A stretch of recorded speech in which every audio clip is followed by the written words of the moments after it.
Welcome, everyone, to Fulll Val Mode. I'm Val Emmons, your host. And we begin tonight with a historic showdown in Washington. Former President Bill Clinton and former Secretary of State Hillary Clinton have announced they will refuse to comply with a congressional subpoena demanding their testimony in the House Oversight Committee's investigation into Jeffrey Epstein, setting up the possibility of contempt of Congress proceedings. So this is a historic gray area, and the Clintons issued a public letter calling the subpoena legally invalid and accusing Oversight Chair James Comer of selectively compelling testimony while allowing other former officials to submit written statements about Epstein.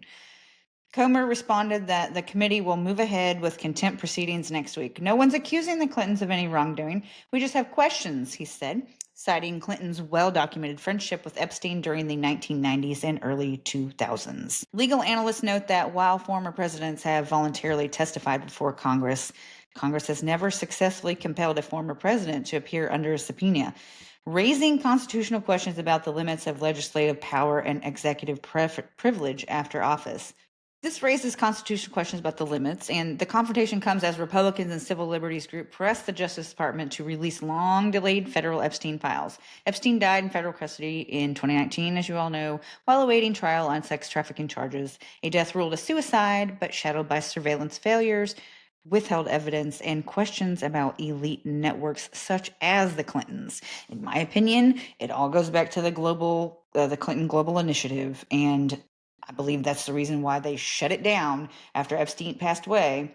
And all those documents, I dare anyone to ask them for them. If anything, Epstein was blackmailing these people in order to get money for the foundation, because as soon as he passed away, they went dry.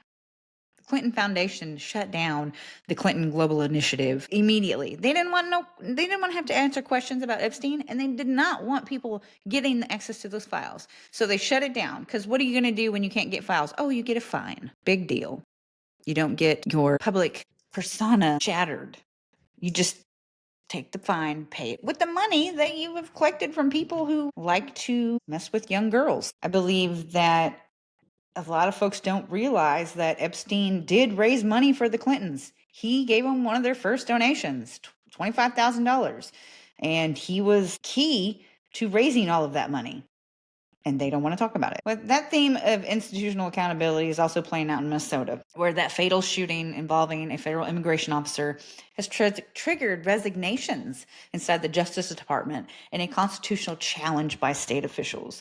So in an update to that, which I have a lot to say about that I've been writing about. You can check out my articles on my Facebook page, Val Emmons. But so there's some things about this that I want to talk about. The time stamp that I've been looking at. So the wife said that they dropped their son off at school. That school was set to begin at 9 a.m. The shooting took place at 9:37 a.m. Good's vehicle arrived on the scene at 9:34 a.m. Their house is only 2 miles from the shooting scene, 2 miles from the school as well. They live less than 2 miles from the school. So where were those other 30 minutes? What was she doing those 30 to 37 minute gap? It doesn't take you that long to drive home. Even in Perdido or Pensacola or Little Rock, it doesn't take you 37 minutes to drive 2 miles. And another key part here, the wife said that they stopped to support a neighbor. There was no neighbor. There were no entries. There was no warrant. There were no arrests or evacuations consistent with a formal raid. They were there to harass those ICE agents. They intended to do it. The wife even stated in a People magazine headlined, "We just dropped our son off and then Renee's shot." Okay, that's a lie. Because the wife made it sound like, oh, we were just driving by and on our way home. That's bullshit. Because the wife says later that she's the reason. She asked her to come down there. And that she's the reason Renee is no longer here. Had she not asked her to go down there and mess with these ICE agents. First of all, the ICE agents were not at a raid. They were digging a car out of a snowbank. Make that make sense to me. So you're going to go and follow agents around for 30 minutes, because that's the time frame here. What happened between 9 o'clock and 9:37? 9:34, because that's when she arrived on the scene, was 9:34.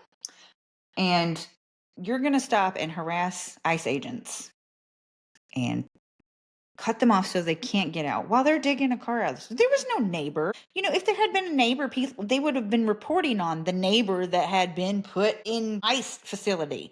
There was no neighbor. There was only a snowbank that the car was stuck in. And when other agents arrived to help, because they were being mobbed by these people harassing them and videoing them and just taunting them while they were just trying to get a car out of the snow, other agents show up and then we got to get out of here.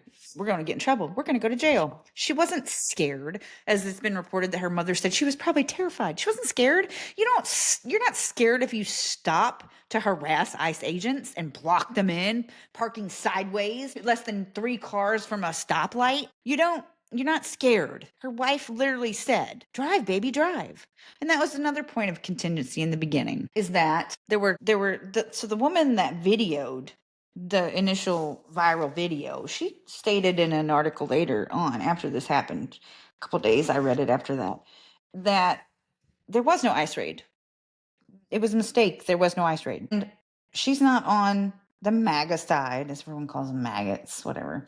But she's not on the MAGA side. And then come out and said, yeah, they were digging themselves out of a snowbank. There was no ICE raid. It's not like it came from the government. What I found at first was the woman, Caitlin, I'll have to follow her last name, the one that posted the video that went viral of her getting shot. She's the one that said that people were surrounding the ICE agents to harass them, basically. So you don't do that if you're scared. You do that if you're just agitating. I mean, it literally was a mob of people. That's insanity to me. And then the media, the way that they have reported this is just sickening. And even now, 5 days later, they're still not telling you there was no ICE raid. There was no neighbor. The wife is lying because they don't want to. They want to keep you out there protesting. They want their agenda pushed. And if ever there was a case where you felt that there was an agenda in the media, this is it. This is it. And it blows my mind. I can't wrap my mind around why they're leaving it out, other than it doesn't fit their narrative. These are lies, straight lies. And, they also, they highlighted that Renee Good was an award-winning poet. The award reference was a 2020 Academy of American Poets Prize, a university-level award, with a standard $100 cash prize, not a major national literary honor. Analysts say the phrasing shaped early culture framing and public sympathy while distracting from the operational context. And that is insanity. Like the Democracy Now! Sorry, an award-winning poet. That's how they started there, and people fell for it. But the thing now, today, it came out that inside the Justice Department, the crisis deepened. 4 senior leaders of the Civil Rights Division's criminal section resigned after Assistant Attorney General Harmeet Dillon decided the division would not open a use of force investigation into the shooting, a unit that traditionally handles police killings and abuse of force cases. Sources say this marks the most significant DOJ resignation wave, one of the most divisions since February, when multiple officials resigned rather than abandon a corruption prosecution. Former Civil Rights Division head Kristen Clark called such investigations one of the division's most solemn duties. Department of Justice officials said the resignations were early retirements, a characterization disputed by individuals briefed on the matter. And the FBI has taken control of the shooting investigation, blocking Minnesota authorities from accessing evidence. On Tuesday, Minnesota and the cities of Minneapolis and St. Paul filed a lawsuit seeking to halt the federal surge and restore state investigative authority. Online misinformation added confusion, including false claims of a raid, AI-generated images misidentifying the shooter, mislabeled photos of the victim, and partisan narratives asserting definitive intent from limited video evidence. When you tell the story without having the facts, you set the narrative there. And it's hard to go back.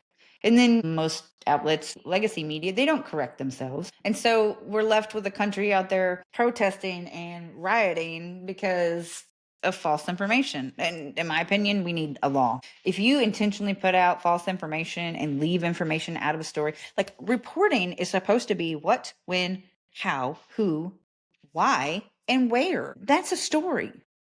And when you leave that part out, a lot of the parts out, like, why was she there? That's a big one. Why were they there? What actually happened? The stories don't ask those questions. Who? Who were they stopping to help? There was nobody there. There was nobody to help. Good was shot by a federal ICE agent. She hit him with her car. And to Mayor Frey, I don't care what you say.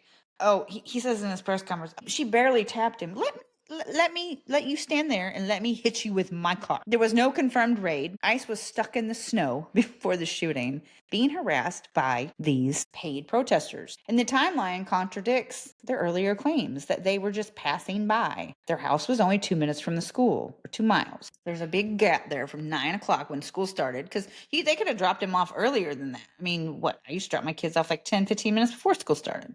So there could be a 45 to an hour gap where she was following these agents around. Department of Justice resignations now follow decision not to investigate, and Minnesota has filed suit. So those are the updates today. And I guess we're going to find out if there were any activist affiliations. In my opinion, they had to be doing something, because in Minnesota, they have this thing called mutual aid. It's Colorado. A lot of these liberal states have it where you depend on the society around you in the community. In one article, their family said that they were living off of family and community because neither one of them had a job. How do you live if you don't have a job? You're getting paid by somebody. Your bills are being paid by somebody, and it begs to differ. Why did they? And there's also they have arrests. They have backgrounds. They have criminal backgrounds, which would lead me to think that's why they couldn't stay in Canada, because apparently after Trump was elected, they went to Canada. That would leave me, because I know when I went to Canada, shoot, they went all the way back to when my ex-husband was 17 years old and pulled stuff up. Almost didn't let us through because his dumbass. But those things matter when you're trying to get through to stay in Canada. So they probably had background. They probably couldn't stay. And then they found these paid protester jobs in Minnesota. But yes, it's an awful, awful thing that happened. That woman, those children shouldn't have lost their mother. But in the grand scheme of things, you cannot deny that she put herself in that situation.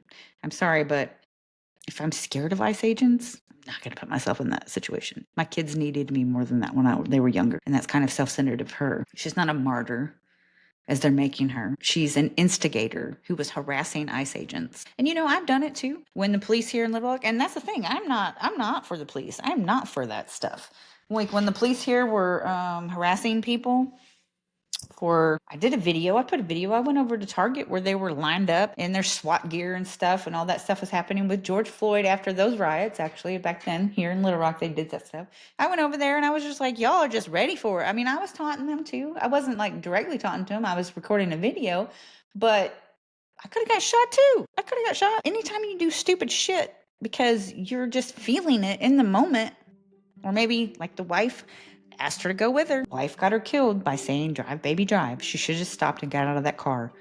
Deal with it in the court system. Deal with it in the court system. And I've been drug out of my house by Little Rock police officers, and I dealt with it in the court system. So, no, I don't trust the police, but I trust the evidence that's in front of me. And sometimes it's not always the cops or the agents that are wrong. It's actually the person.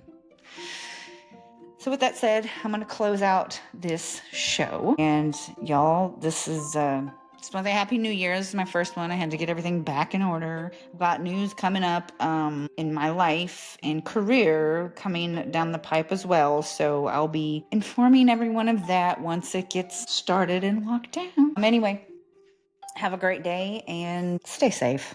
Be smart.